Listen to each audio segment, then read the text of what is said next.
बचना है। आज का जो विषय मैं आपको दे रहा हूँ, मसीहों को बचना है, जो कि यीशु पर विश्वास करता है, जिन्होंने यीशु मसीह को अपने प्रभु उद्धारकर्ता के रूप में ग्रहण किया है, उनको बचना है। अब किन किन चीजों से बचना है, इनके विषय में हमको जानना है। हमको बचना है क्योंकि हम मसीह पर क्या करते हैं, विश्वास करते हैं। सबसे पहली बात है, आपको मूर्ति पूजा से बचना है। इसके लिए एक वचन निकाल लीजिए, पहला कुरिन्थियों की पत्री 10:14 पद पढ़ लीजिए। इस कारण हे मेरे प्रियो, मूर्ति पूजा से बचे रहो। मूर्ति पूजा से क्या करो, बचे रहो। यहाँ पर पौलुस जो है मेरे प्रियो, कुरिन्थी की कलीसिया को यहाँ पर क्या कर रहा है, बता रहा है कि हे मेरे प्रियो, मूर्ति पूजा से क्या करो, बचे रहो। क्यों मूर्ति पूजा से बचे रहने के विषय में बताया जा रहा है?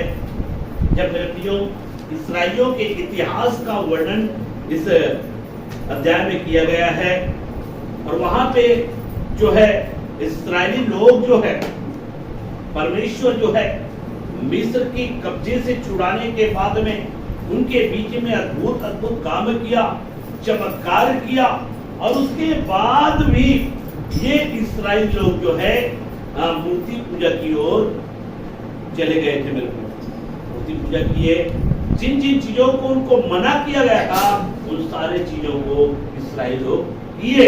और उसी इस्राएली लोगों का इतिहास को बताते हुए, इस्राएली लोगों के अतीत को बताते हुए, यहाँ पे वर्तमान में जो कुरिन्थी में जो विश्वासी परिवार है, उनको कह रहा है, ये है प्रियो, मूर्ति पूजा से क्या रहो, बचे रहो। क्योंकि इतिहास में इस्राएली लोग जो है मूर्ति पूजा करने के कारण से, तो व्यभिचार करने के कारण से, हर प्रकार के परमेश्वर के वचन के विपरीत जाकर काम करने के कारण से क्या हो गए, नष्ट हो गए, तबाह हो गए, बर्बाद हो गए। जैसे इस्राएली लोगों ने मूर्ति पूजा किया, वैसे हम भी प्रभु को जानने के बाद में, विश्वास करने के बाद में, अगर हम भी वही काम करेंगे तो जो अंजाम इस्राएल लोगों का हुआ है, वही अंजाम हमारा भी हो सकता है। इसलिए पौलुस जो यहाँ पर कुरिन्थी की कलीसिया को कह रहा है कि मूर्ति पूजा से क्या करो, बच्चों। और ऐसा क्यों कह रहा है? क्योंकि कुरिन्थी की शहर में बहुत ज्यादा, कुरिन्थी के शहर में क्या हो रहा था, वहां बहुत ज्यादा लोग जो है मूर्ति पूजा में, जिसके कारण से विश्वासियों को कह रहा है, मसीहों को कह रहा है कि मूर्ति पूजा से बचना है, मूर्ति पूजा से बचे रहो, मूर्ति पूजा से बचे रहो। मेरे प्रियो, आज भी हमारे समय में मेरे प्रियो, आज भी आप देखिए मेरे प्रियो, मूर्ति पूजा में क्या क्या आएगा। मूर्ति पूजा में जैसे कि कोई लकड़ी का, कोई पत्थर का, कोई और किसी चीज का, आज दुनिया में देख लिए मेरे प्रियो, सब मूर्ति पूजा में क्या है, लिप्त है। वो सच्चाई को नहीं जानता, वो नहीं जानते, तो वो लोग उसमें लगे हुए हैं। लेकिन विश्वासी होकर, मसीही होकर आपको उन चीजों से क्या करना पड़ेगा, बचना होगा, मूर्ति पूजा से बचना होगा। जैसे कि वो लोग जो है मेरे प्रियो, पत्थरों की पूजा करते हैं, मट्टी की पूजा करते हैं, गाड़ी की पूजा करते कि नहीं करते? नया गाड़ी लाएगा, उसका क्या करेंगे, जो भी है उसका पूजा पाठ करेंगे, मतलब वो भी मूर्ति पूजा में आएगा। मतलब जो ईश्वर नहीं है, या सृष्टि जिसको परमेश्वर ने क्या किया है, बनाया है। चंदा परमेश्वर ने बनाया, सूरज हम लोग विश्वास करते हैं ऐसा, परमेश्वर ने सारी सृष्टि को क्या किया है, बनाया है। तो हम लोग जो है केवल सृष्टिकर्ता के सामने झुकना है, केवल सृष्टिकर्ता की उपासना करना है, केवल सृष्टिकर्ता की आराधना करना है, न कि सृष्टि की आराधना करना है, न कि सृष्टि की उपासना करना है।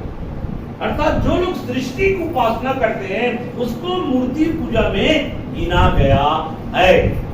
ठीक है, जैसे कि आप इस दुनिया में देखेंगे मेरे प्रियो, कई लोग पेड़ पौधों की भी क्या करते हैं, पेड़ पौधों की पूजा करते हैं, कुछ भी चीजों को कुछ बनाकर उसकी पूजा करते हैं।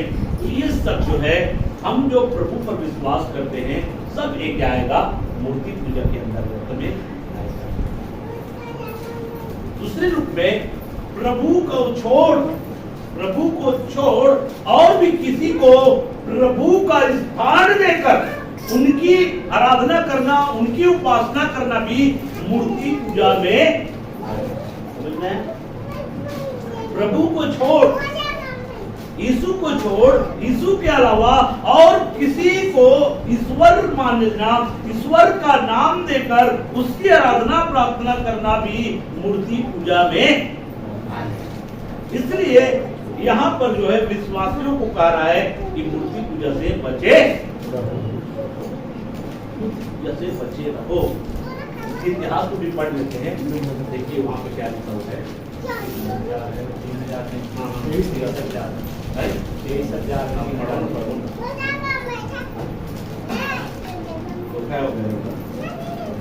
और ना हम विचार करें, हाँ ना हम वह विचार करें जैसे उनमें से कितनों ने किया, जैसे उनमें से कितनों ने किया, और एक दिन में 23,000 मर गए। कितना?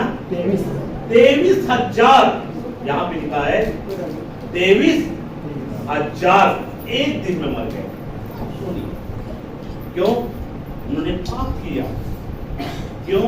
उन्होंने परमेश्वर की व्यवस्था के खिलाफ में काम किया, इसलिए एक दिन में 23,000 जो है मारे गए। इसलिए उनसे हमको सीखना है मेरे प्रियो, वो लोग जो काम किए वही काम अब हमको प्रभु में विश्वास करने के बाद में, लोग विश्वास करने के बाद में वही काम किया और आप भी विश्वास करने के बाद में वही काम करेंगे तो क्या होगा? नुकसान होगा कि नहीं होगा? नुकसान होगा। इसलिए हर एक विश्वासी परिवारों को मूर्ति पूजा से बचना है, बचे रहना है, मूर्ति पूजा से बचे रहना है। सबसे पहली बात। दूसरी बात, संसारिक अभिलाषाओं से परमेश्वर ने जगत से ऐसा प्रेम किया, मतलब परमेश्वर ने संसार से ऐसा प्रेम किया, उसने अपना इकलौता पुत्र दे दिया। यहां पर संसार कहने का मतलब है संसार में रहने वाले लोगों से परमेश्वर ने प्रेम किया। लेकिन हमको शैतान की उन गतिविधियों से प्रेम नहीं करना है जो हमको परमेश्वर के विरोध में कर दे। शैतान ने बहुत से ऐसे गतिविधि तैयार किया है, उस गतिविधियों में हमको फंसना नहीं है मेरे प्रिय। पतरस की पुस्तक 2 अध्याय 11 पद पढ़ दीजिए। हे प्रियो, मैं तुमसे विनती करता हूँ कि तुम अपने आप को परदेसी और यात्री जानकर, तू अपने आप को परदेसी और यात्री जानकर उन संसारिक अभिलाषाओं से, उन संसारिक अभिलाषाओं से जो आत्मा से युद्ध करती है, जो आत्मा से युद्ध करती है। संसारिक अभिलाषाएं जो है आपकी आत्मा के साथ में क्या करता है? युद्ध करता है। संसारिक अभिलाषाएं जो है आपको संसारिक बनाना चाहता है, आपको एक संसारिक व्यक्ति बनाना चाहता है, जिसके कारण से कहा गया है आत्मा से युद्ध करती है। बचे रहो। यहाँ पे लिखा है बचे रहो। अब यहाँ पर संसारिकता से बचने के विषय में बाइबिल हमको स्पष्ट बताती है। संसारिक अभिलाषाओं से बचने के विषय में बाइबल हमको स्पष्ट रूप से यहाँ पे बता रहा है मेरे प्रियो। यरमिया की पत्री देखिए 2 अध्याय पढ़िए वहां पर 15 और 16। तुम न तो संसार से तुम ना तो संसार से और न संसार में की वस्तुओं से प्रेम रखो, ना संसार में की वस्तुओं से प्रेम रखो। यदि कोई संसार से प्रेम रखता है यदि कोई संसार से प्रेम रखता है तो उसमें पिता का प्रेम नहीं है। उसमें पिता का प्रेम नहीं है। अब देखो संसार में की वस्तुओं से, मेरे प्रियो, ऐसी वस्तुओं से आप प्रेम न रखें। संसार की वस्तुओं से प्रेम न रखें। जो वस्तु आपको परमेश्वर से दूर कर दे, जो वस्तु आपको परमेश्वर के खिलाफ में ले जाए, जो आपको परमेश्वर के विरोधी बना दे, जो आपको पाप में ढकेल दे, ऐसी चीजों से आप प्रेम न रखें। बहुत सारी ऐसा वस्तुएं हैं मेरे प्रियो जो आपको परमेश्वर से क्या करता है, दूर करता है। और नीचे पद में बताया गया, इसको नीचे पद में बताया गया है। और पढ़िए, क्योंकि जो कुछ संसार में है, जो कुछ संसार में है, अर्थात शरीर की अभिलाषा, क्या शरीर की अभिलाषा और आंखों की अभिलाषा, आंखों की अभिलाषा और जीविका का घमंड, और जीव का घमंड अर्थात जीवन का घमंड, वह पिता की ओर से नहीं, ये पिता परमेश्वर की ओर से नहीं है, परंतु संसार है बुरी की ओर से है। देखो ये कहाँ की ओर से है? संसार के अभिलाषाओं से बचो, क्योंकि जो शरीर की जो अभिलाषा है, या आंखों की जो अभिलाषा है, या जीविका का जो घमंड है, ये किसकी ओर से है? परमेश्वर की ओर से नहीं है। किसकी ओर से है? संसार की ओर से है। मेरे प्रियो, आंखों की अभिलाषा किसकी ओर से है? संसार की ओर से। शरीर की अभिलाषा संसार की ओर से, और जीविका का घमंड, जीवन का मतलब जीविका के घमंड में क्या गाएगा? अगर आपके पास में अच्छी नौकरी है तो आपको नौकरी पर घमंड हो जाएगा। अगर आपके पास में अच्छा पद है तो आपको पद पर घमंड हो जाएगा। होगा कि नहीं? यदि आपके जीवन में बहुत संपन्नता है तो आपको अपने संपन्नता पर घमंड हो जाएगा। मतलब जीविका पे घमंड, तो यहाँ पर घमंड मेरे प्रिय, तो ये घमंड किसकी ओर से होगा? संसार की ओर से, परमेश्वर की ओर से नहीं है। इसलिए यहाँ पे बताया जा रहा है संसार की अभिलाषा, आंखों की अभिलाषा और जीविका का घमंड, ये 3 चीज संसार की ओर से है, पिता की ओर से नहीं है। इसलिए हमको संसारिक अभिलाषाओं से हमको बचना है। संसारिक अभिलाषाओं से हमको बचना है। ये मोबाइल आपको कई अभिलाषाओं में ढकलेगा। ये मोबाइल के कारण आप जो है मेरे प्रियो परमेश्वर से दूर हो सकते हैं। ये मोबाइल के कारण आप जो है परमेश्वर के विरोध में काम कर सकते हैं। ये मोबाइल जो है, मोबाइल भी आपके जीवन में अभिलाषा लाएगा। इस मोबाइल में आप बहुत सारी चीजों को देखेंगे और इससे आपकी आंखों की अभिलाषा बढ़ सकता है, शरीर की अभिलाषा बढ़ सकता है। बढ़ेगा कि नहीं बढ़ेगा? इसी मोबाइल के द्वारा भी कई जो जीव का तीनों चीज शरीर की अभिलाषा भी उत्पन्न कर सकता है, आंखों की अभिलाषा भी और जीविका का घमंड, ये तीनों इसी में भी है मेरे प्रियो।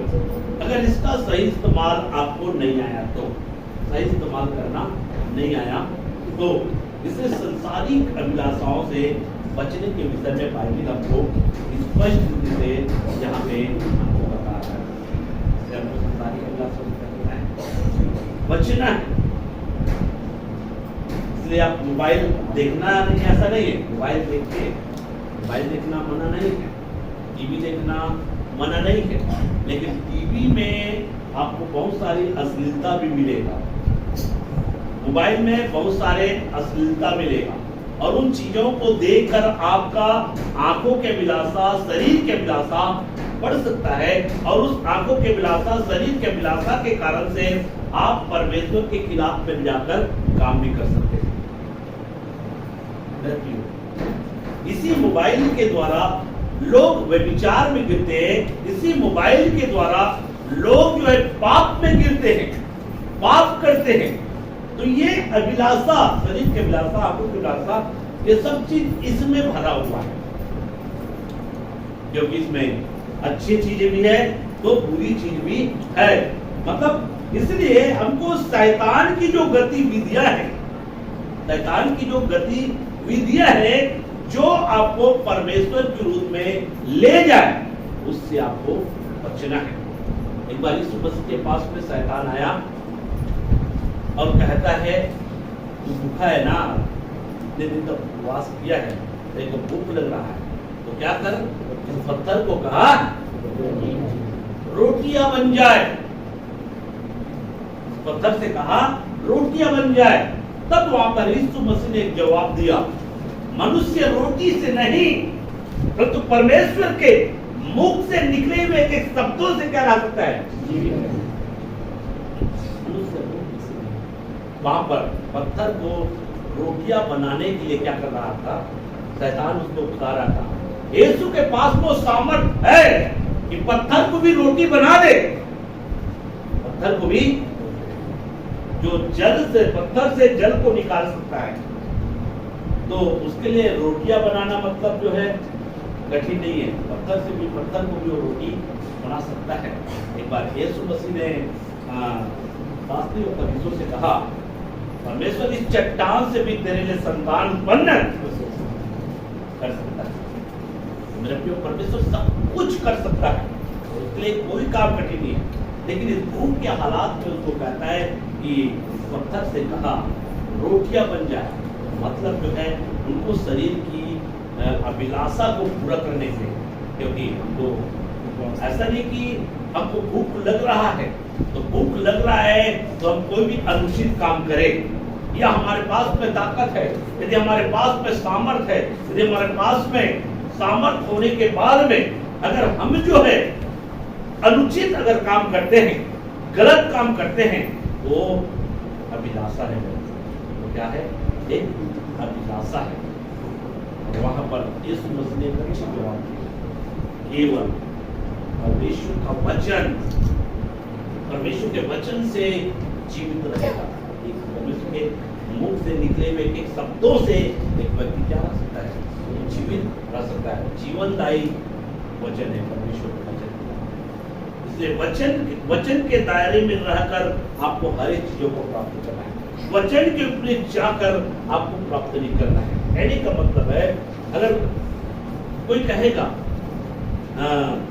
यहाँ पे झूठ बोलने से आपको इतना प्रॉफिट हो जाएगा, तो आप वचन के खिलाफ में चले गए और झूठ के कारण से, क्योंकि आपके अंदर में क्या है, आपके अंदर में लालसा, आपके अंदर में लालसा है, अभिलाषा है कि वहां पर बोल रहा है मेरे को कि झूठ बोलने से इतना प्रॉफिट हो जाएगा। अगर कोई व्यक्ति कहेगा यहाँ पे ऐसा झूठ बोलना, हम आपको 1 करोड़ दे देंगे, तो आप 1 करोड़ के चक्कर में आप झूठ बोल दिए।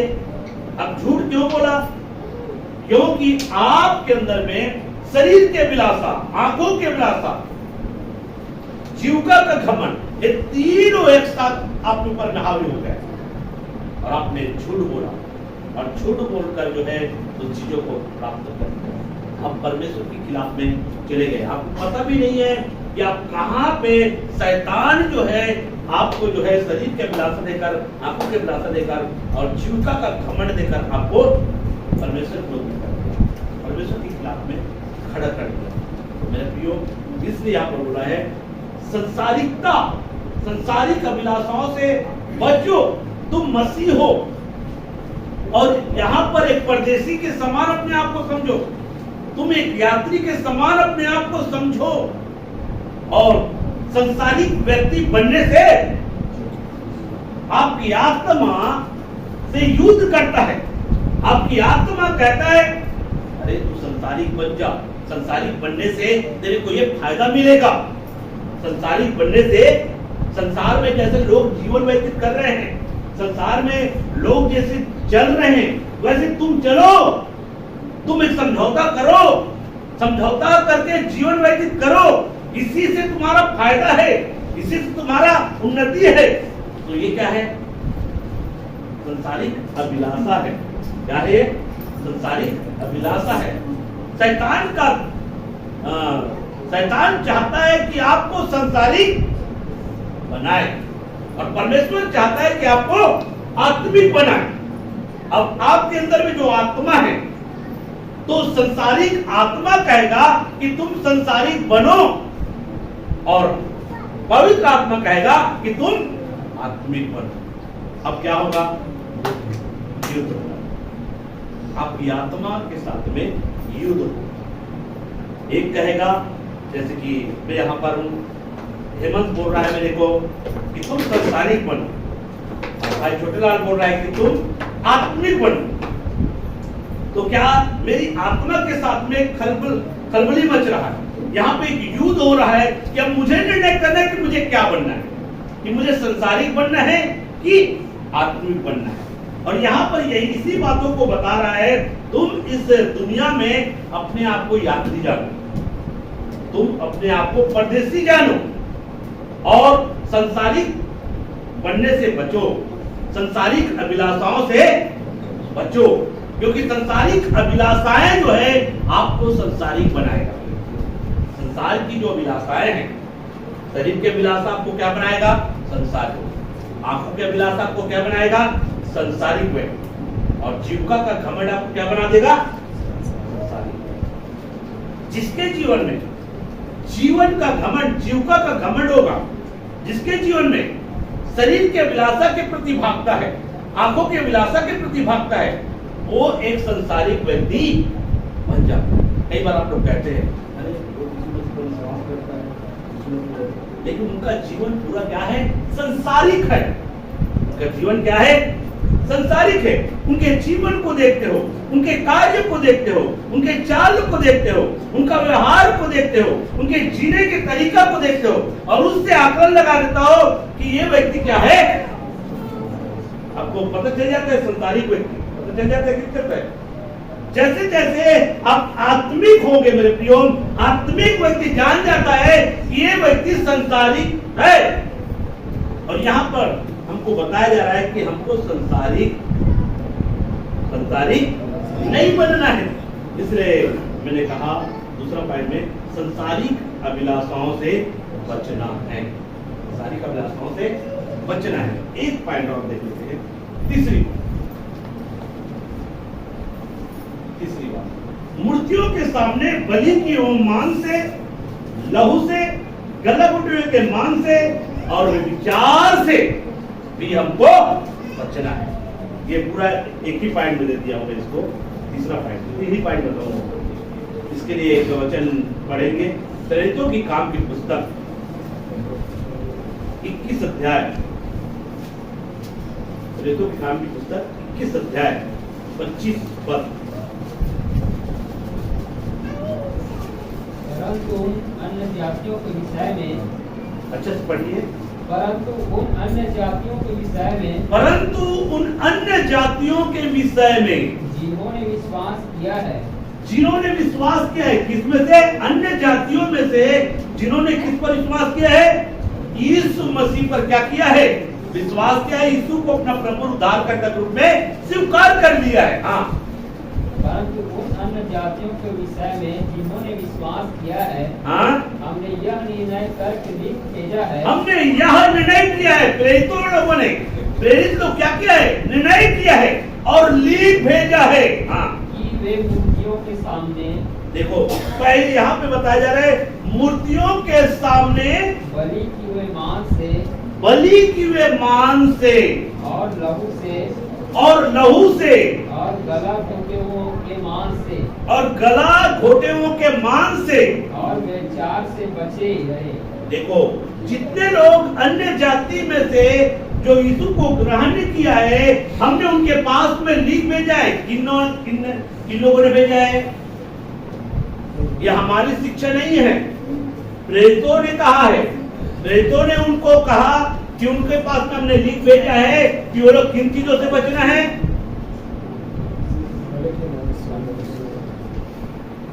मूरत के सामने बलिदान किए हुए। इसलिए अगर अन्य जातियों में से अगर आपने यीशु को अपना प्रभु उद्धारकर्ता के रूप में ग्रहण किए मेरे प्रियो, क्योंकि अन्य जाति के लोग जो है मूरत के सामने बलिदान किए हुए चीजों को क्या करते हैं?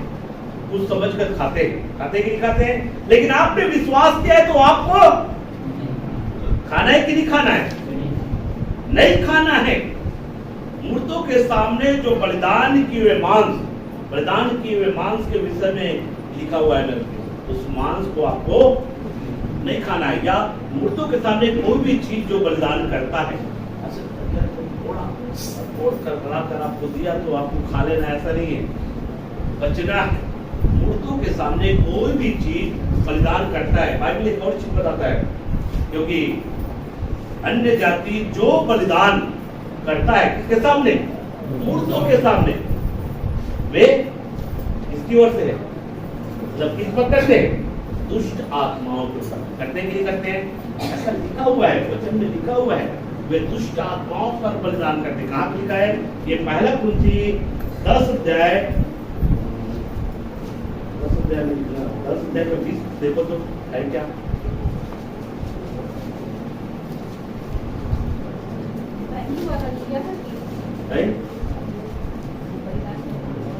पढ़िए। अन्य जाति जो बलिदान करते हैं वे परमेश्वर के लिए नहीं, परंतु दुष्ट आत्माओं के लिए बलिदान करते हैं। अब देखो जहाँ पे लिख दिया दुष्ट आत्माओं के लिए बलिदान करते हैं। हाँ, और मैं नहीं चाहता यहाँ पे पौलुस कहता है और मैं नहीं चाहता कि तुम दुष्ट आत्माओं के सहभागी हो। तुम दुष्ट आत्माओं के सहभागी। इसलिए दानियल भी मना कर दिया था मेरे प्रियो, दानियल भी क्योंकि मना कर दिया था, क्योंकि मूर्ति के सामने बलिदान किए हुए मांस को उन लोगों के सामने परोसा जाता था और इसीलिए उस मांस को खाने से दानियल इनकार किया। समझ में आया? दानियल भी इनकार किया था। और पढ़िए, इसे पूरा हो गया। 21 को भी पढ़ दीजिए। तुम प्रभु के कटोरे और देखो, तुम प्रभु के कटोरे, दुष्ट आत्माओं के कटोरे दोनों में से नहीं पी सकते। तुम प्रभु की मेज और दुष्ट आत्माओं की मेज दोनों के साझी नहीं हो सकते। यहाँ लिखा है दोनों के साझी नहीं हो सकते। इसका कहने का मतलब है बच्चियों, आप दुष्ट आत्माओं के मेज में और प्रभु के मेज दोनों में आप शामिल नहीं हो सकते। और अगर ऐसा करते हो मेरे प्रियो, तो आप अनुचित चाल चल रहे हो और पक्का आपके ऊपर में क्या आएगा? पक्का आपके जीवन में समस्या आ सकता है, पक्का आपके जीवन में बीमारी भी आ सकता है, कमजोरी आ सकता है, निर्बलताएं आ सकती है मेरे प्रियो। आप दोनों मेज में आप शामिल नहीं हो सकते। कई लोग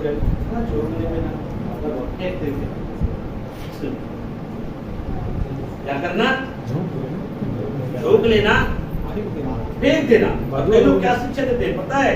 उसको झोंक लेना, प्रार्थना करना और धन्यवाद करना और खा लेना, उसको खा लेना।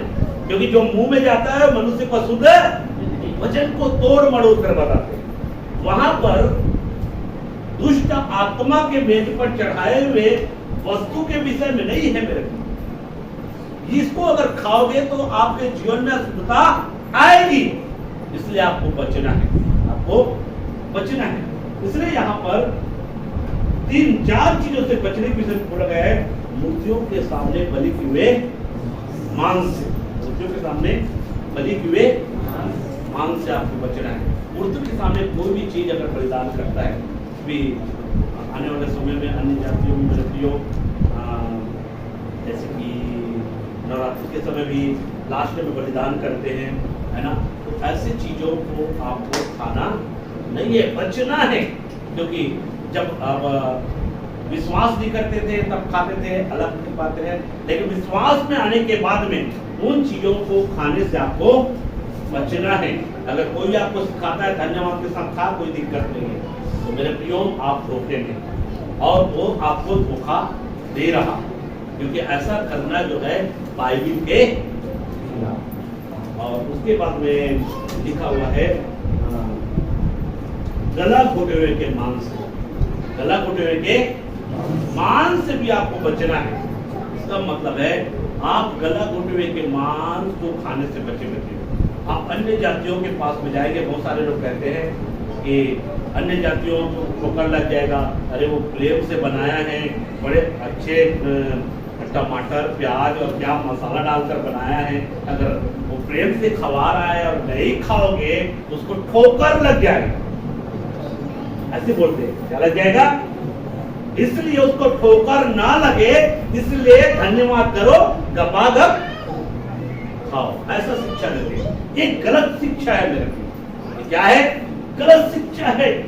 अगर कोई शराब पीने वाला, कोई शराबी है और वो अरे मेरे घर में फलाना आया है और वो बेकायदा क्या मांस बनाया और लाया इतना बड़ा, और प्रेम से आपको क्या किया, भाई आज आपको पीना पड़ेगा, और वो आपको प्रेम से दे रहा है और आप सोचेंगे अरे ये प्रेम से मेरे को दे रहा है, अगर मैं इसको नहीं लूंगा तो इसको क्या लग जाएगा, तो उसको भी धन्यवाद के साथ में मिलेंगे क्या?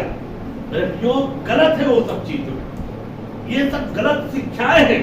कहते हैं कि उसको ठोकर लग जाएगा।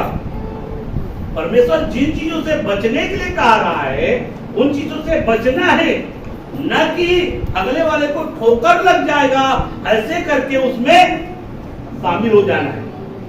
ये गलत है, ऐसा आपको नहीं होना है, ये गलत शिक्षा है मेरे प्रियो।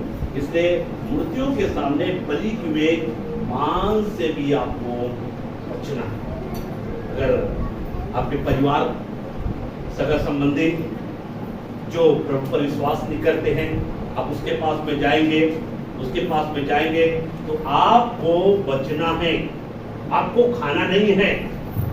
आप सादा भोजन खाए, दानियल के समान निर्णय ले, दानियल के समान निर्णय ले।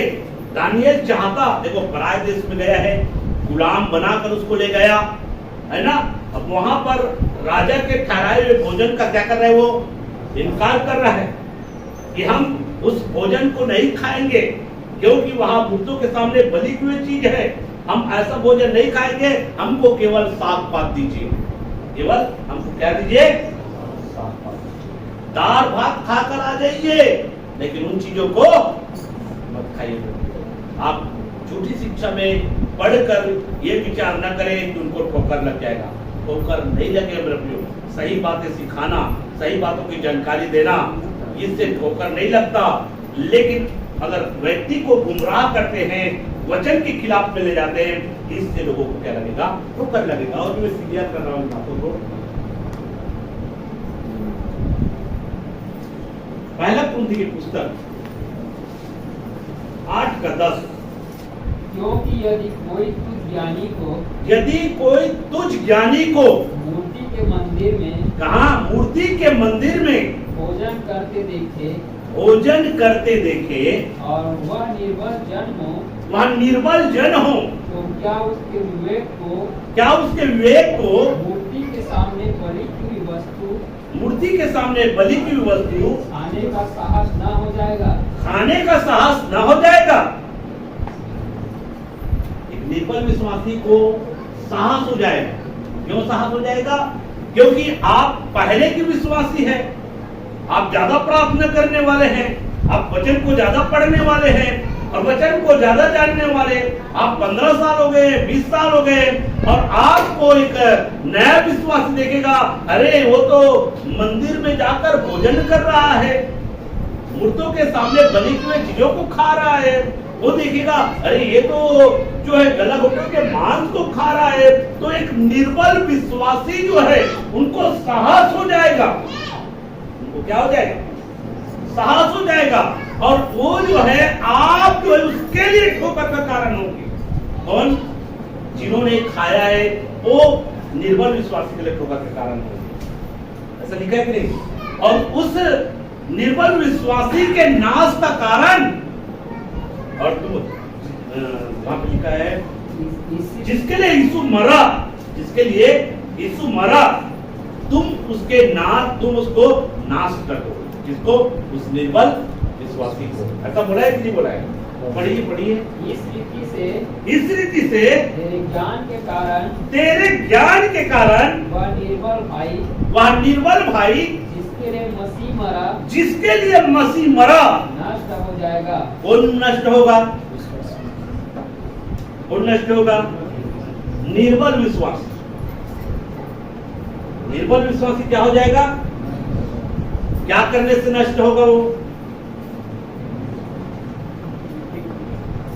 मतलब मूर्तों के सामने जो बलिदान किया मांस को, उसको खाने का साहस हो जाएगा और वो भी खाएगा, और वो भी क्या हो जाएगा? जिसके लिए यीशु मरा नष्ट होगा, और जो खा रहा है उसके लिए भी यीशु मरा है, वो भी नष्ट होगा। जिन चीजों से परमेश्वर बचने के लिए कह रहा है, आप नहीं बच रहे हो और उन चीजों को अगर खा रहे हो तो आप जो है क्या हो जाओगे? नष्ट हो जाओगे। ऐसा बता। और पढ़िए। इस प्रकार भाइयों के विरुद्ध अपराध करने से भाइयों के विरुद्ध, देखो यहाँ पे लिखा है भाइयों के विरुद्ध अपराध करने से और उसके निर्बल विवेक को चोट पहुंचाने से तुम मसीह के विरुद्ध अपराध करते हो। यहाँ पे साफ रीति से लिख दिया है, तुम मसीह के विरुद्ध अपराध करते हो। मसीह के विरुद्ध अपराध करते हो मतलब वो परमेश्वर की दृष्टि में अपराधी बन जाता है। परमेश्वर की दृष्टि में क्या बन जाता है? अपराधी बन जाता है। जो मूर्तों के सामने बने हुए चीजों को खाने वाला अपराधी ठहरता है। इसलिए कभी भी मूर्तों के सामने बनी हुई चीजों को नहीं खाना। ठीक है। दूसरी चीज जो है, गला घोटों के मांस को भी आपको नहीं खाना। इसको भी खाने से आप जो है अपराधी ठहरोगे, क्योंकि इनको भी बचने के लिए बोला गया। चारों बातों को एक साथ रखा गया। मूर्तों के सामने बलि हुए मांस, गला घोटों के मांस, लहू और व्यभिचार। ये चारों चीजों से बचने के विषय में बाइबल हमको बताता है। और भी पढ़िए 12 को। इस कारण यदि भोजन मेरे भाई को ठोकर खिलाए तो मैं कभी किसी रीति से मांस न खाऊंगा। यहाँ पे कभी किसी रीति से मांस नहीं खाऊंगा। कौन सी मांस? कौन सी मांस आएगा? जहाँ पे मूर्तों के सामने बलि किए हुए मांस को नहीं खाऊंगा। पौलुस यहाँ पे बोल रहा है, अगर ये भोजन अगर मेरे भाई को ठोकर खिलाता है, अगर ये भोजन के कारण मेरा भाई अगर अपराधी बनता है, इस भोजन के कारण मेरा भाई अगर नष्ट होता है, तो मैं किसी रीति से मांस, कौन सी मांस? मूर्तों के सामने बलि हुए मांस को नहीं खाऊंगा। ऐसा पौलुस यहाँ पे शिक्षा दे रहा है मेरे प्रियो।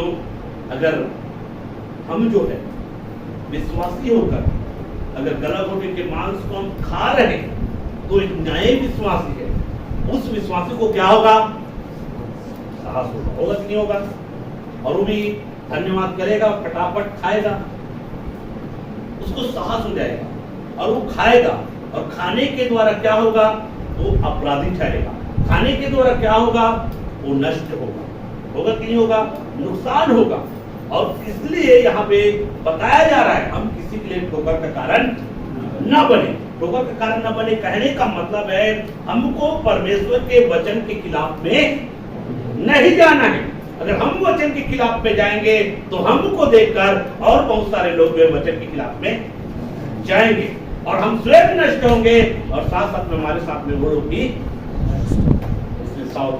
इसलिए हमको 3 चीजों से बचना है। 3 चीजों से बचना है।